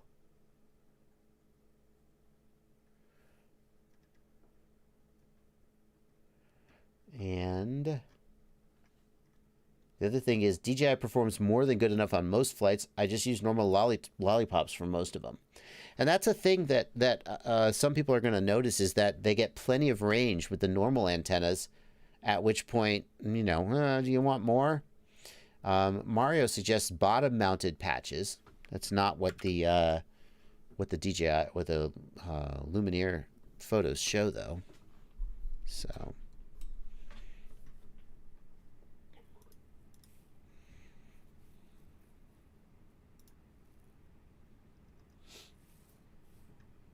Clone01, thank you for her £1 in the super chat.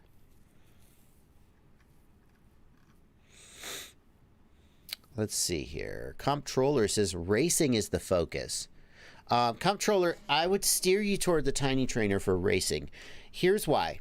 The Tiny Trainer is not the best flying 3-inch racer you can get, and that's the point. The point of the Tiny Trainer is to have a 3-inch, so you get all the lightweight and durability and good flight time, but to have it fly a little more like a bigger quad. So it's actually a little heavy compared to other things. It doesn't corner as well. You can't just point and just beep around the corner. Sorry about that. It flies a little bit more like a regular quad, like a bigger quad. And the thing is, there's this culture that's popped up around the Tiny Trainer, and that to me is the biggest reason to get one. Is some people are running spec races, just so many people, it's got a following almost like the original Tiny Whoop. And I think that's a great place to be and a really fun place to be.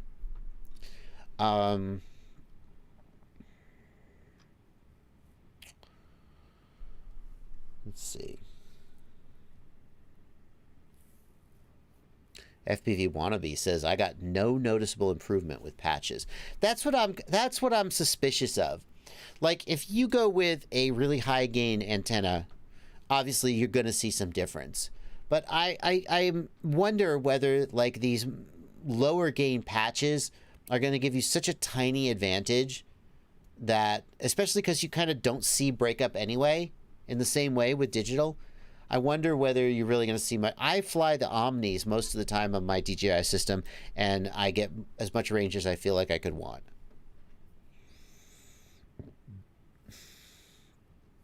Jeremy Sarge asks, I'm experiencing low frequency wobbles in Betaflight 4.2 when I throttle down. This is a known issue in Betaflight 4.2. The Betaflight devs say that nothing should have changed to cause this, but a whole lot of people are observing it. So there you go. Here are the things you can do to fix low throttle wobbles on Betaflight 4.2. Disable DMIN. Go to 24K PWM frequency in BL Heli instead of 48. Lower your PWM frequency. That increases low throttle torque.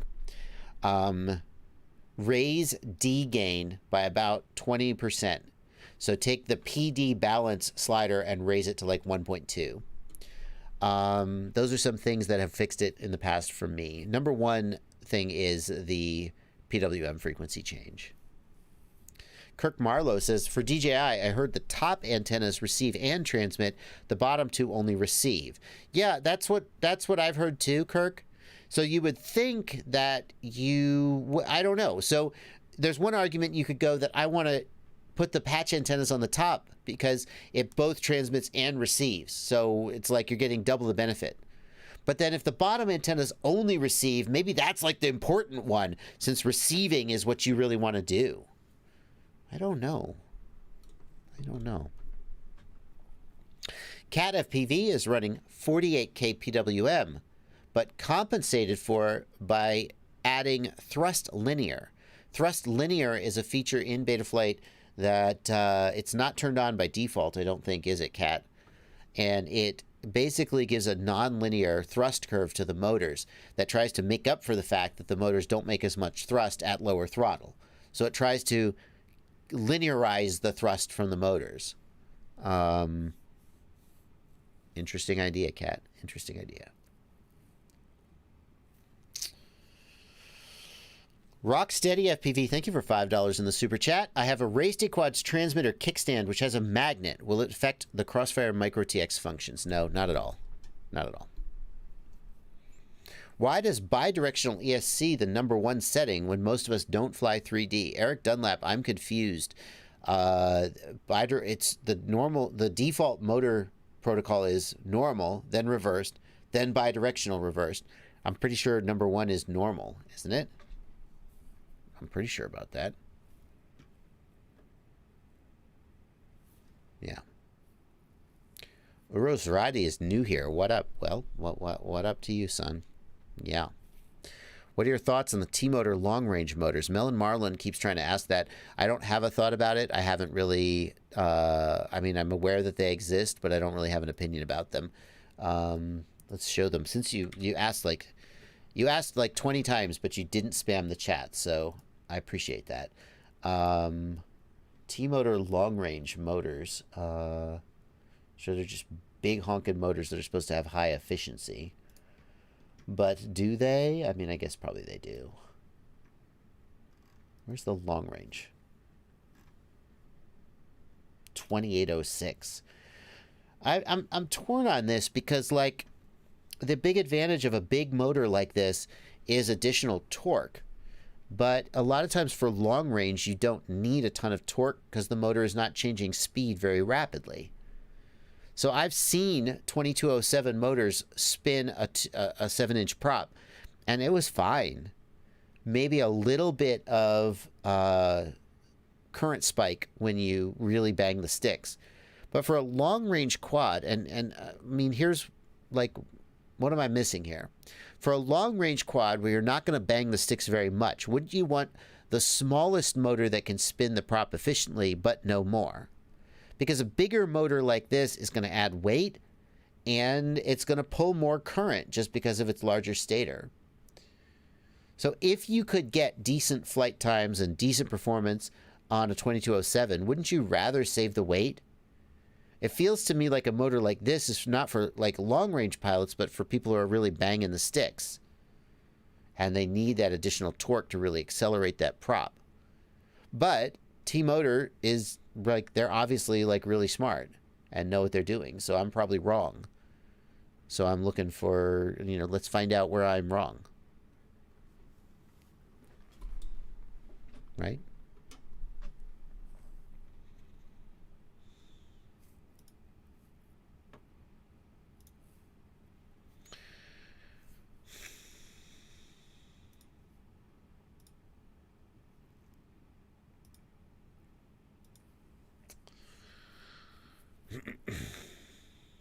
Well, everybody says they're amazing, ZFPV, but make the case. Make the case. Why are they amazing?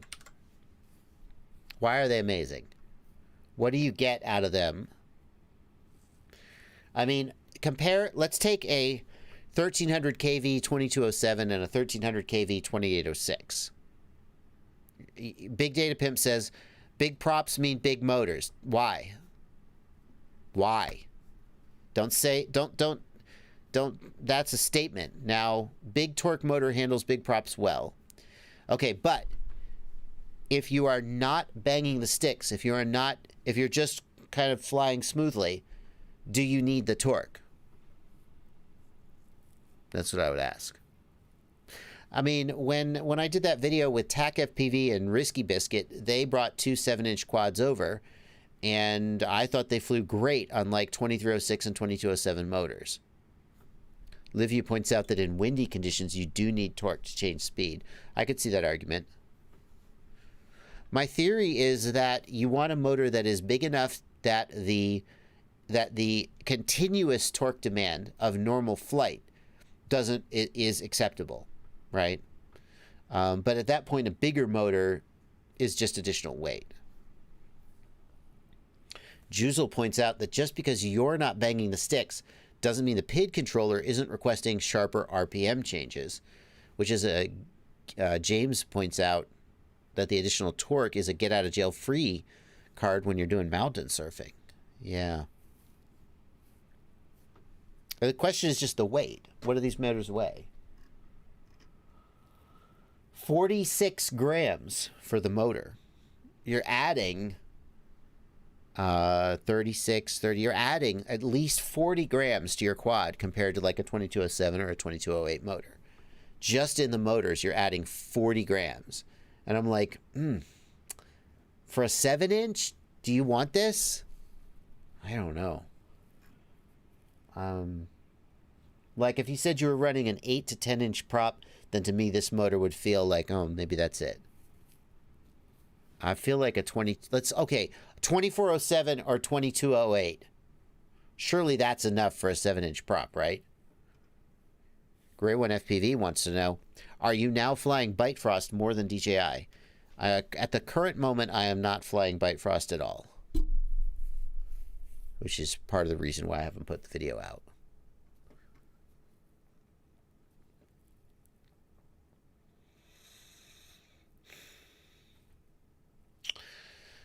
June Loco says, where could I get the CLI dump for the new Flywoo Explorer? Well, I do have, I made a video about my paste bin where I have a bunch of CLI dumps saved, but I haven't uploaded that one yet. So eventually I will. James says, us long-range guys want efficiency over everything, but weight hurts efficiency, right? So adding 40 grams to the quad, you now need to make that up in motor efficiency to get your flight time back.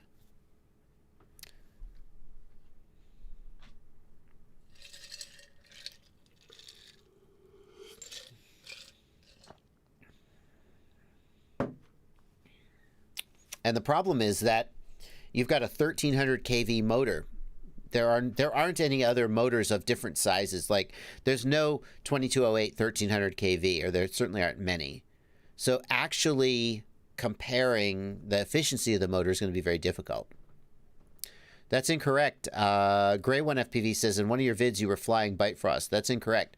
Gray One, in that video, the Bite Frost was on my goggles, but I was flying analog. It was installed on my goggles, but I was flying analog. Carlos Peñaloza wants to know when I will be reviewing the Flywoo Explorer. If you check out my website, fpvknowitall.com, there's a link to my editorial calendar there. And, oh, that's got to move.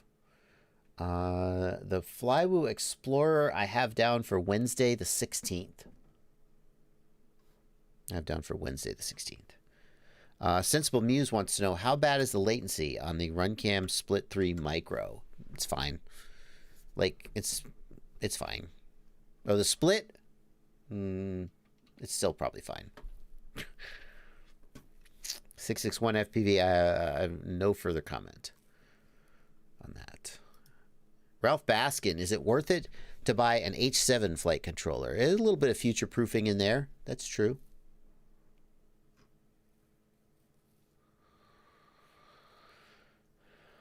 Prince Cord wants to know how he can contact a day at the range about the external monitor for the DJI system. I assure you, when there's something to talk about, you'll hear about it from me for sure. As far as how to contact a day at the range, I'm not sure. I think he posted his email in the chat once.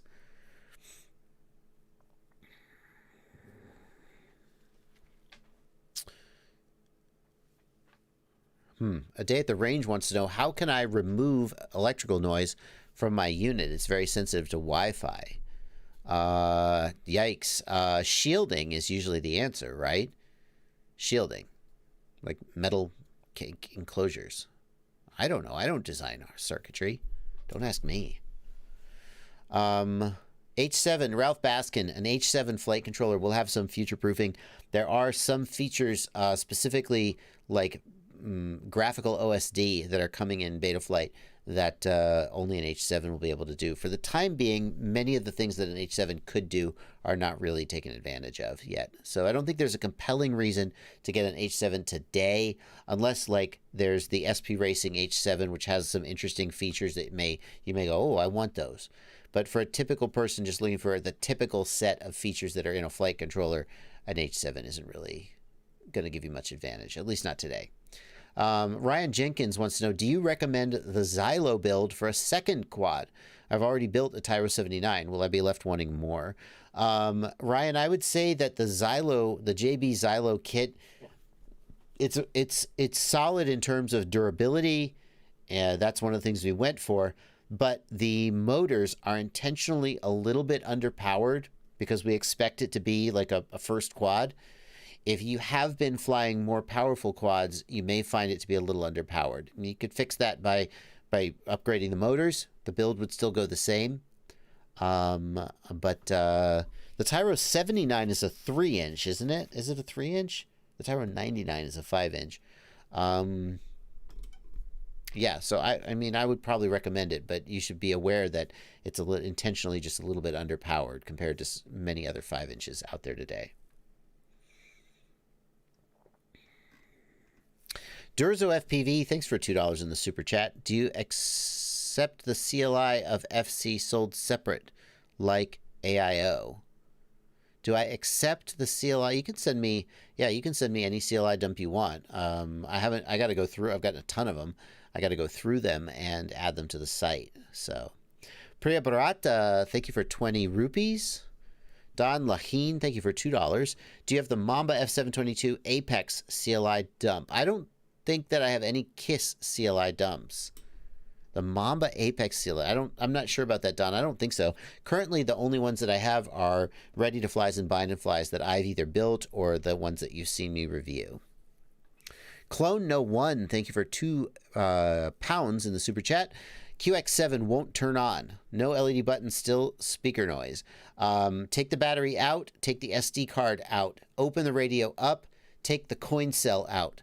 Put the coin cell back in, see if it'll plug the battery back in, see if it'll turn on. That's where I would start.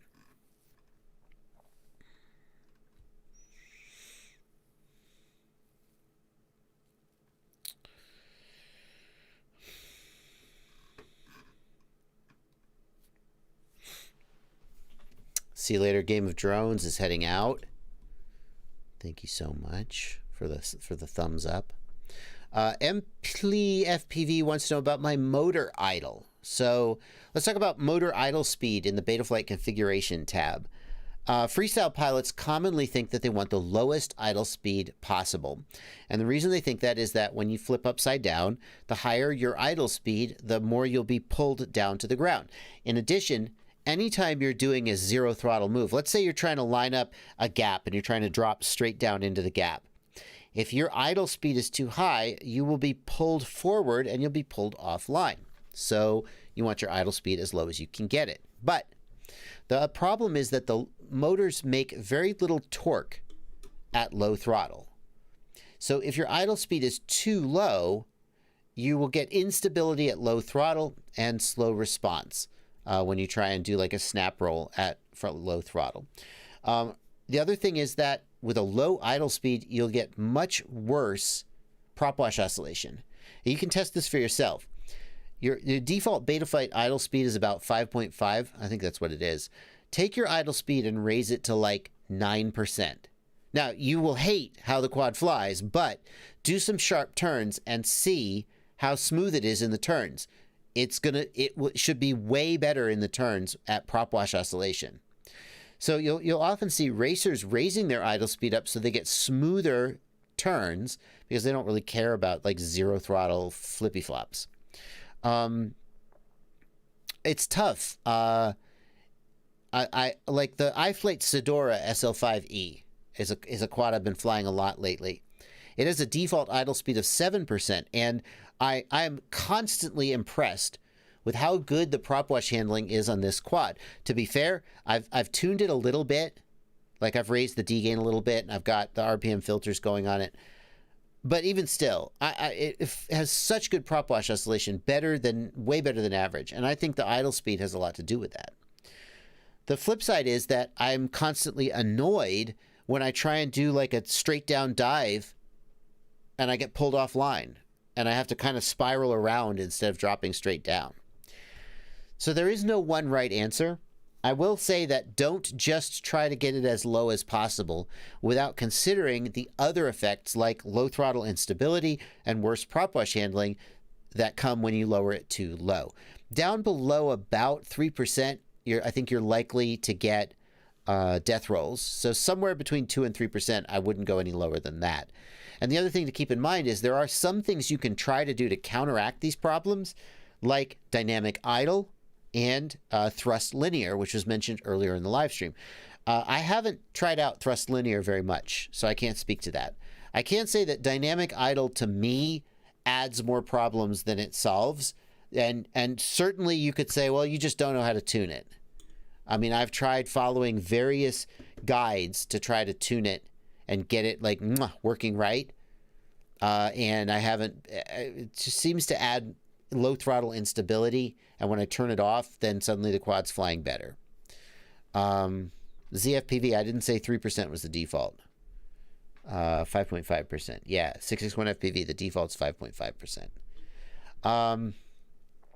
So I would say you can try to lower it, but if you can get away with it being higher, you will get a better flying quad in some ways. So 661 FPV. Are you are you sure it's 3% in 421? Are you sure that's not just one particular quad or one particular target that has changed it? Let's see here. Let's look. I've got a flight controller right here. This is Betaflight 4. It's EXF722 Dual. Okay, so let me flash it real quick.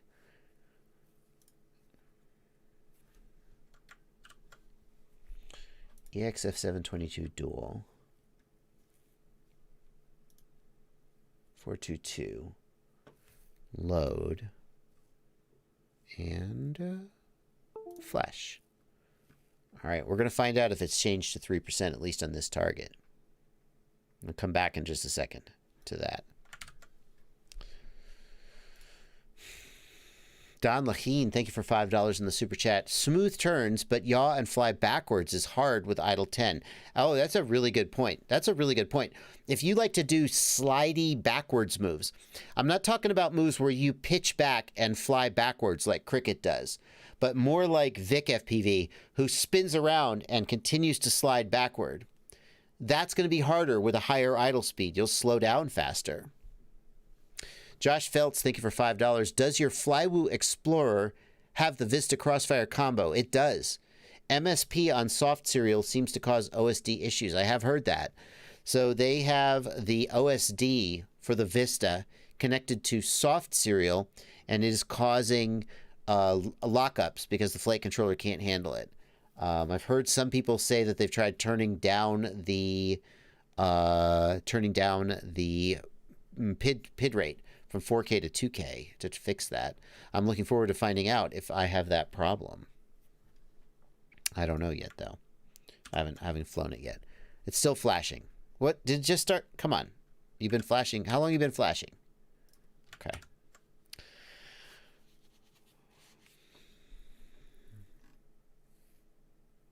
Let's see here. Is it normal to need high filtering on default gyro and D-term sliders on Betaflight 422 using the Holybro Copus 2 2207 motors 4S battery, finding oscillations on 1.3 on those filter settings? Asks Mark O'Hara. Mark, the defaults, I mean, 1.3 is less filtering, not more. 1.0 would be the default filtering. Most quads, in my experience, can go to at least 1.5, if not further. So if I couldn't go to 1.5, I would definitely be like, what's wrong with you? But technically 1.0 is the default, and that's the baseline.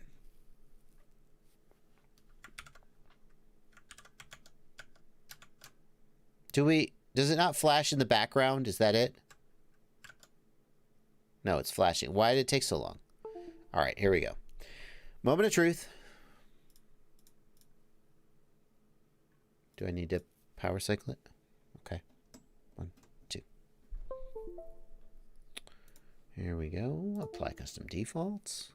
Always apply custom defaults, folks. Are you coming back? Any minute now. There we go. Configuration. 5.5%. Nope, it's still 5.5. They didn't change it. Now we know. Bastian Sonderman. Thank you for €5. On sharp flips and rolls, the front right motor of my quad dips. The black box log shows the motor doesn't accelerate fast enough. The dipping, anytime you have an arm that dips, I start to think that there is a bad motor, a damaged motor. So what I would do is replace the motor, and if that doesn't fix it, I would replace the ESC. You can try to fix it with BL-Heli settings or PID tuning, but it's like limping on a sprained ankle. You can do it. Let's say you had a sprained ankle, and it was like, I'll give you $1 million if you walk 1 mile on your sprained ankle. I mean, you'd do it. You just limp and you'd cringe and you'd be slow and you might fight it with a crutch or something, but you do it. So if you have an arm that dips when you try and do flips and rolls, it's probably physical damage. And so I would try and fix the physical damage. Mike Bergman, thank you for $20 super chat. I messaged you about the Tiny Talon 16mm stack with ESC that heats up over 210 degrees Fahrenheit right after plugging in. Yeah, I would ask for a replacement. It shouldn't be that hot just from plugging in. I feel like that's probably a short circuit. Yeah, that's abnormal. I mean, electronics that get into the range of, let's say, 70 to 90 Celsius. What is that in Fahrenheit? Electronics that get into the range of about 200. 195 is 90 Celsius. I would say anything over that, I mean, even heating up to 90 is still pretty iffy, but maybe within the realm of normal. I feel like I would at least ask for a replacement. Alep FPV wants to know, where's my FET-Tech? I think it's in the mailbox right now, actually. I think it's literally in the mailbox right now.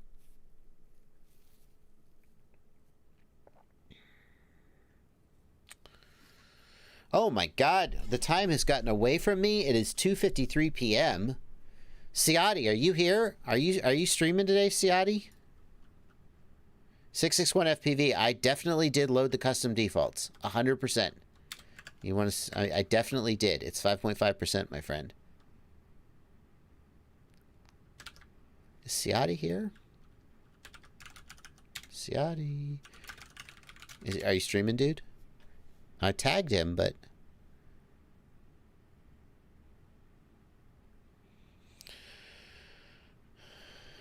Will my Radio Master support my TBS receiver? Yeah, but you need a Crossfire module. Yep. Yeah, Mike, I mean, I would be asking... I mean, you could... There's 2 ways to go, Mike. You could just go, screw it, send it. And maybe you'll be fine. It's normal for some flight controllers to get hot, but that seems like too hot to me. I would at least ask. You never know. There he is. Ciati's here. Guys, it is 5 minutes to the end of the hour, to the top of the hour. I'm going to be finishing up at 3 p.m. Thank you so much for welcoming me back so graciously and so generous. How generous were you? How generous were you in this live stream? Not that generous. Chat revenue. I was gone for 2 weeks. Not a lot of super chats. Oh well. I'm just whining. I don't really care. Ciati is going to be streaming on his channel. He's posting the link in about 5 minutes. Yeah. So Sawyer Nunley, no, the QX7 does not need a mod to work with Ghost. Ghost has solved that problem in firmware instead. Basically, Ghost when you're using Ghost, OpenTX will slow down the upstream telemetry, but leave the downstream control the same, which is that's the only thing that needs to be done to fix it. Which, who cares if your telemetry is a little slower? Maybe it doesn't matter. If you already did the mod, that's fine too. But Ghost does not require the mod as long as you're using a not yet released version of OpenTX, for the record. But it will be coming.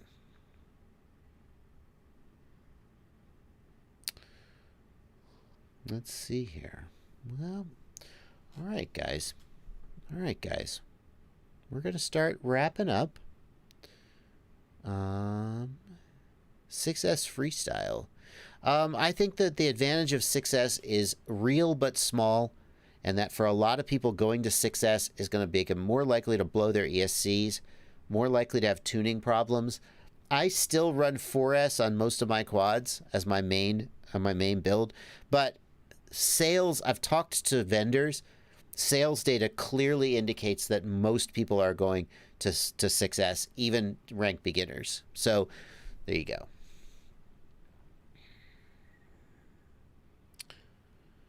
What 5-inch frame do you recommend? On a budget, the Rotor Riot CL1, the TBS Source one, or the Freak Style from Get FPV. Would you say it's worth trying out Crossfire Shot? Absolutely, Dave. The reduction in latency of Crossfire Shot I noticed it, and that's saying a lot. It's not night and day, but I noticed it. Peregrine Flow, thank you for $5 in the super chat. Is 6S more important if carrying a GoPro's weight? Maybe. Maybe. Why would a flight controller display RX loss? Asks Hotmail Boy. Because the receiver fail-safed. It's not a very helpful answer, but it is the correct answer. Now, why did the receiver fail safe? Well, that's a tougher question. Live stream wrapping up. I gotta go. Big Data Pimp says the CL1 is indestructible. I have to say, I have held off on being too complimentary of the CL1 because as a Rotor Riot pilot, I don't want to give the impression that I'm just pimping Rotor Riot stuff. But my CL1, actually, it's the HD one, is the one I have. It's the same as the CL1 but stretched. I have beat the crap out of it, and it will not break. So, I agree. It's pretty freaking indestructible. Aaron Ciotti. Post that link another couple times, Aaron. Aaron Ciotti is going to be streaming. Yeah, it's ugly as crap. No, I mean, Julian S., you're right. It's ugly. It's not sexy. It just does its job. Go figure.